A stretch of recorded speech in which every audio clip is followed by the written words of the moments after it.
Você já se perguntou o que realmente acontece além do céu que seus olhos enxergam? E se eu te dissesse que um homem foi levado vivo para presenciar os mistérios do universo, viu os anjos, os caídos, os justos, o tempo, o trono e o próprio rosto de Deus? Essa história não é uma lenda, é uma revelação esquecida, enterrada nas páginas do tempo, mas que hoje volta para sacudir a sua fé e abrir os seus olhos para o que realmente importa. Se você sente que está vivendo preso ao visível, ao imediato, ao caos da terra, esse vídeo vai te mostrar que há um reino acima de tudo isso, um plano eterno e glorioso que já está em movimento. Assista até o final e descubra por que Enoque foi escolhido e por que a sua história pode ser o chamado que você estava esperando. Nos dias antigos, antes que as águas do grande dilúvio se espalhassem pela terra e cobrissem toda a criação, antes que o juízo do Altíssimo caísse como relâmpago sobre os filhos dos homens, havia um homem que caminhava com Deus. Seu nome era Enoque, filho de Jarede. Era justo, íntegro, sábio, e o Senhor o olhava com agrado. Enquanto outros corriam atrás de ídolos e se perdiam em obras de vaidade, Enoque edificava altares com suas palavras, e sua vida era um testemunho vivo. Seu coração era firme, seus passos puros, e sua mente inclinada à busca pelo eterno. O Altíssimo encontrou nele um vaso digno de mistério, e então, no tempo determinado, Deus o separou, não para morrer, mas para ver o que ninguém jamais viu. Seria conduzido aos céus mais altos, às moradas invisíveis, ao trono onde reside a luz sem fim. Lá, Enoque seria feito testemunha dos segredos do Criador, enviado para registrar o que está oculto aos olhos dos mortais. Sua jornada começaria, não como fuga da terra, mas como entrada no desconhecido eterno. Na quietude de uma madrugada serena, quando o tempo parecia conter o fôlego e as estrelas guardavam silêncio, Enoque repousava em sua casa. Era o primeiro dia do mês. Estava só, deitado em sua cama, e o sono o envolveu como um véu suave. Mas aquele descanso não trouxe paz. Uma angústia inexplicável tomou conta de seu coração. Mesmo dormindo, seus olhos se enchiam de lágrimas. Sentia no espírito um peso que não compreendia, como se os céus estivessem prestes a falar e sua alma se preparasse para ouvir. Foi então que a atmosfera da casa mudou. Uma luz viva, que não vinha do sol ou da lua, invadiu o ambiente. E diante de sua cama surgiram dois seres de esplendor impossível. Eram maiores que qualquer homem. Seus rostos brilhavam como o sol do meio-dia, seus olhos como fogo puro, e de seus lábios saía algo semelhante a labaredas. Suas vestes multicoloridas os faziam parecer vestígios do próprio céu. Tinham asas mais resplandecentes que ouro polido, e suas mãos eram mais alvas que a neve. Eles o chamaram pelo nome, não com voz de homem, mas com autoridade que quebrava todo medo.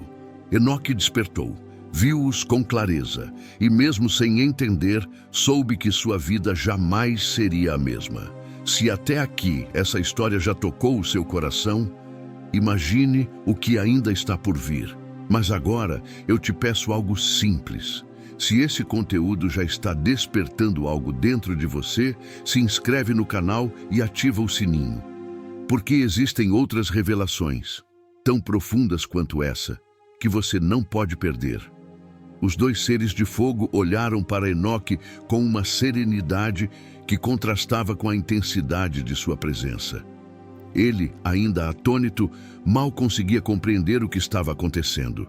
Os anjos não falaram, mas seus gestos foram suficientes para transmitir a mensagem. Enoque estava sendo escolhido para algo grandioso, algo que estava além da compreensão humana. Os anjos se aproximaram e suas mãos estenderam-se na direção dele, como se o tocassem sem realmente tocá-lo. O ar ao seu redor se aquecera, mas uma paz estranha e profunda tomou conta de seu ser. Então, finalmente, A voz celestial ressoou.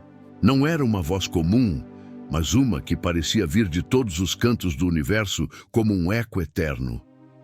Levanta-te, Enoque, disse uma das figuras celestes, porque tu foste escolhido para testemunhar o que os olhos humanos não podem ver, para compreender o que foi oculto desde o princípio, e tu serás aquele que revelará ao mundo os mistérios que agora te são entregues.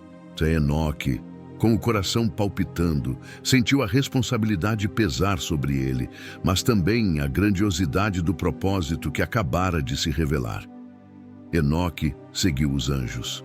Nenhuma palavra foi dita, mas seus pés deixaram o solo da terra como folhas levadas pelo vento da vontade divina. O céu, que antes era apenas um manto sobre sua cabeça, agora se abria como portais sucessivos. Enoque foi elevado acima das nuvens, além do firmamento visível, até que seus olhos alcançaram o que jamais homem algum havia presenciado: o primeiro céu. Ali, pairando sobre as nuvens, um mar imenso se estendia. Não era feito de água, mas de luz líquida, como se cada gota fosse uma estrela derretida. Anjos em multidões o sobrevoavam com asas de prata. Eles conduziam as constelações em ordem perfeita. Eram 200 os guardiões dos astros, cada qual com domínio sobre uma porção do céu. Enoque viu ainda os depósitos da neve, grandes câmaras protegidas por sentinelas flamejantes. A neve, pura como o Espírito, aguardava a ordem do Altíssimo para descer sobre a terra. Mais adiante, os tesouros do orvalho. Fluía deles uma substância viva, semelhante ao óleo das oliveiras, reluzente como flor cristalizada. Cada partícula exalava louvor. Ali, tudo estava em ordem. Cada estrela obedecia. Cada vento sabia seu caminho. E Enoque, maravilhado, compreendia. Tudo no céu servia a um propósito maior. Os anjos prosseguiram com Enoque, atravessando o brilho do primeiro céu, como quem cruza um limiar entre a ordem e a ruína. Quando chegaram ao segundo céu, tudo mudou. A luz se dissipou. Um frio cortante dominava o ambiente. Ali não havia estrelas nem harmonia, mas trevas profundas, densas como véu de luto estendido sobre a eternidade.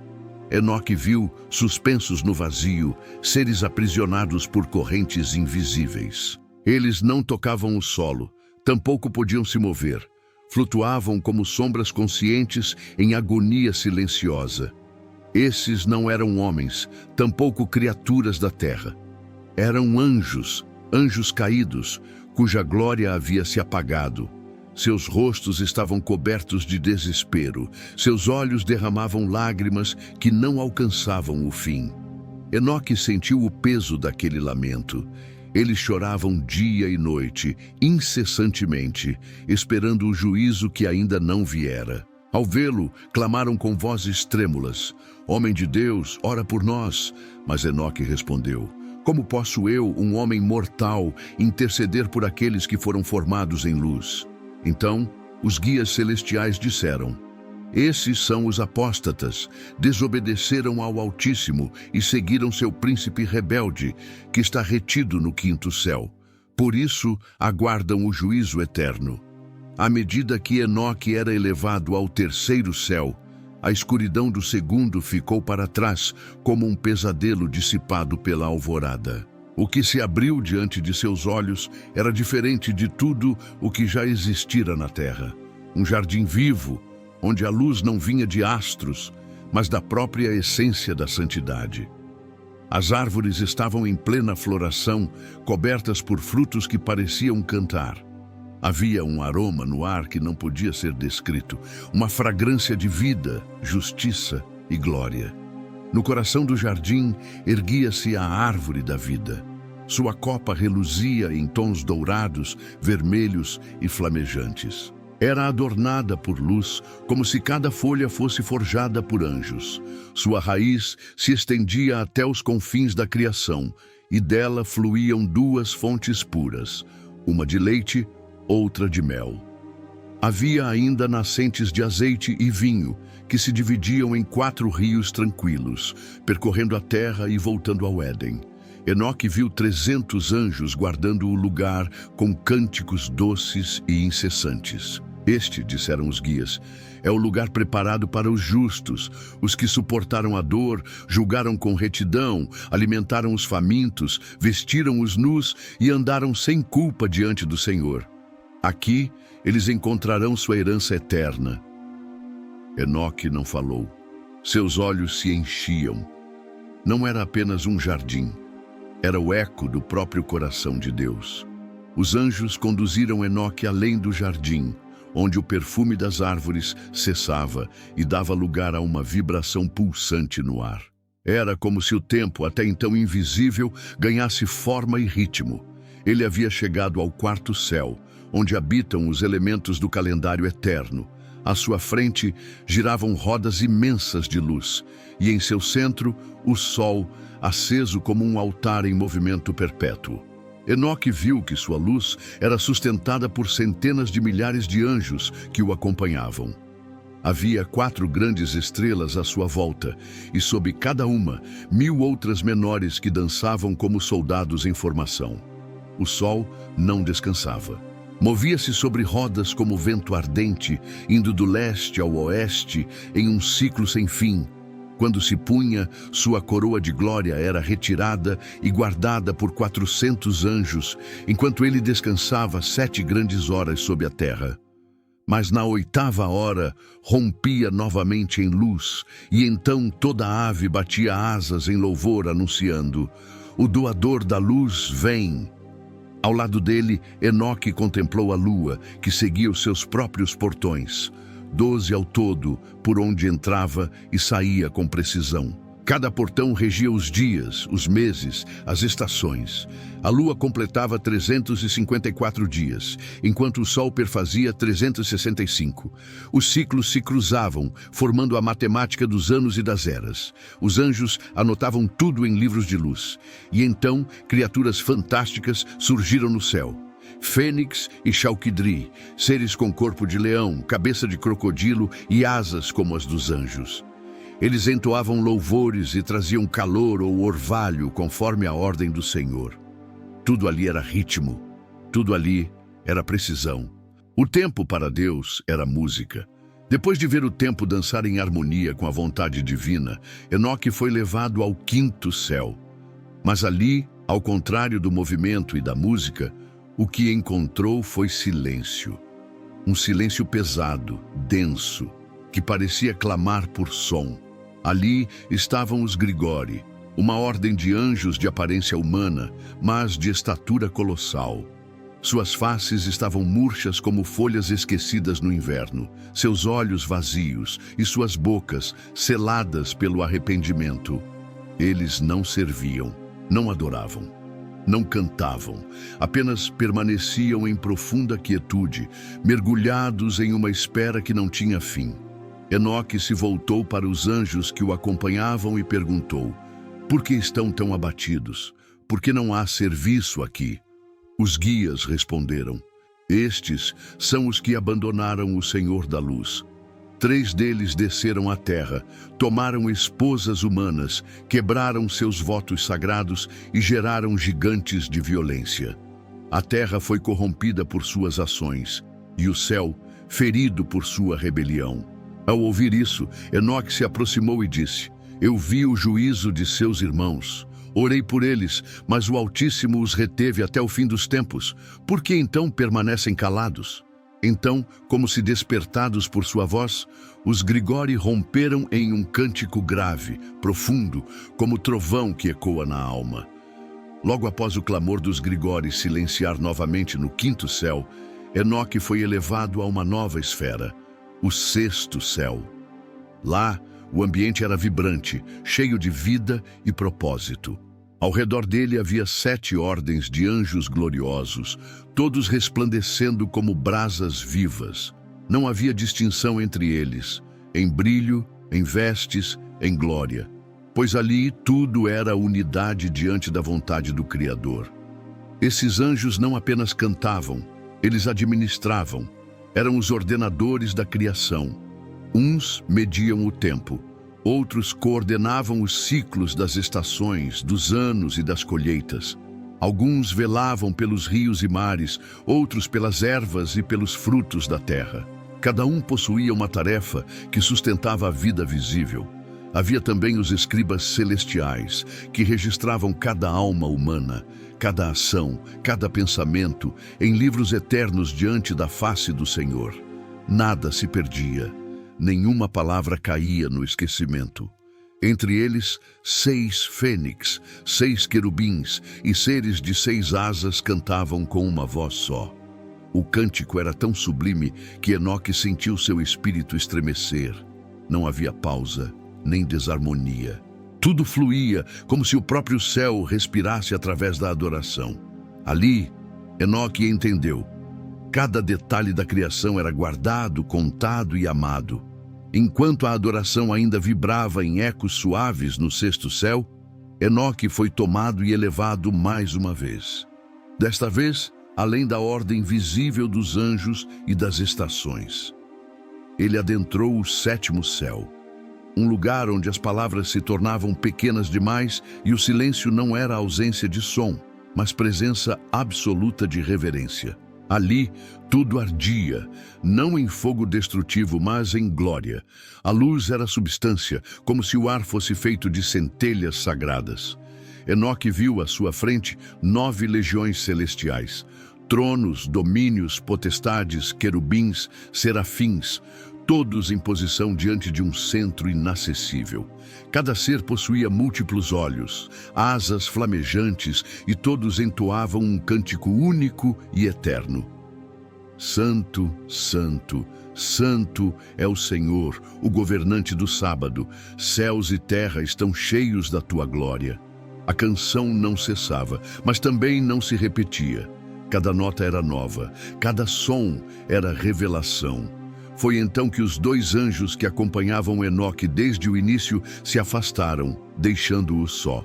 À sua frente, o trono do Altíssimo brilhava com intensidade inimaginável. Enoque não ousava olhar diretamente. Seu espírito tremia, sua carne quase desfaleceu. E, dominado por um temor profundo, ele caiu com o rosto em terra. Sentiu-se reduzido ao pó. Diante da majestade invisível, compreendeu o quanto era pequeno. Mas mesmo em sua pequenez, ele sentia, estava onde o tempo não alcança, onde o próprio conceito de início e fim se curva. Ele estava diante daquele que é. E ainda que os lábios de Enoque não pudessem falar, sua alma inteira gritava em reverência. Prostrado diante da glória incandescente, Enoque não ousava mover um músculo. Seu corpo parecia desfazer-se em temor, e sua alma se diluía no espanto de estar tão perto da fonte de toda a existência. Mas foi então que o Senhor, em sua misericórdia, enviou o arcanjo Gabriel. Com voz suave como a alvorada e firme como as montanhas, Gabriel tocou Enoque e disse: Levanta-te, homem justo, o Altíssimo te chamou para estar diante dele por toda a eternidade. Mas Enoque tremia. Minha alma se esvaiu de temor, disse em seu coração. Eu clamei pelos que me trouxeram até aqui, pois neles confiei, com eles eu queria subir. Gabriel então o ergueu como o vento levanta o pó e o colocou de pé. E diante do trono do Senhor, ele se viu. Então o Altíssimo ordenou: Miguel, retira de Enoque suas vestes da terra, unge-o com o óleo da minha glória, reveste-o com o que é eterno. Miguel obedeceu. A unção celestial escorreu sobre Enoque como luz líquida. Seu perfume era como o orvalho da manhã, e seu brilho superava a luz do sol. E Enoque viu a si mesmo, mas já não como homem. Era como um dos gloriosos. Então o Senhor chamou Pravuil, o escriba celestial, aquele cuja sabedoria era mais veloz que 1000 línguas, e lhe disse: Entrega a Enoque os livros dos meus tesouros. Ensina-lhe os mistérios do céu e da terra. E Enoque, agora transformado, preparava-se para conhecer os segredos eternos. Pravuil revelou a Enoque os caminhos ocultos da criação. os trovões e seus ritmos, os ventos e seus nascimentos, os cursos das estrelas e os cânticos secretos dos anjos. Mostrou-lhe o número das almas humanas, os dias designados para cada uma, os espaços preparados para todas elas, antes mesmo que o mundo fosse formado. Enoque escreveu, com precisão, 366 livros. E o Senhor disse: senta-te à minha esquerda, com Gabriel, pois nem aos meus anjos revelei o que revelei a ti. Então a voz do Altíssimo soou uma última vez: antes de tudo ser, eu era. Andei entre as coisas invisíveis, concebi o pensamento de tornar visível o que não se via. E em ti, Enoque, deposito essa revelação. Agora, diante de tudo o que viu, os céus, os anjos, os caídos, os justos, o trono, o tempo, a glória, Enoque permanece como testemunha. Sua jornada não é lenda, é chamado, é advertência, é esperança. E a pergunta que ecoa é simples e eterna: o que faremos nós com esse conhecimento? Ignoraremos o céu revelado, ou prepararemos nossos corações para o reino que vem? Se essa mensagem falou com você, é porque Deus está te chamando mais alto. Não deixe isso morrer quando o vídeo acabar. Compartilhe essa verdade com alguém. E se ainda não se inscreveu, faça isso agora. Vamos juntos explorar os céus, a palavra e os mistérios de Deus, porque essa é só a primeira de muitas revelações que estão por vir.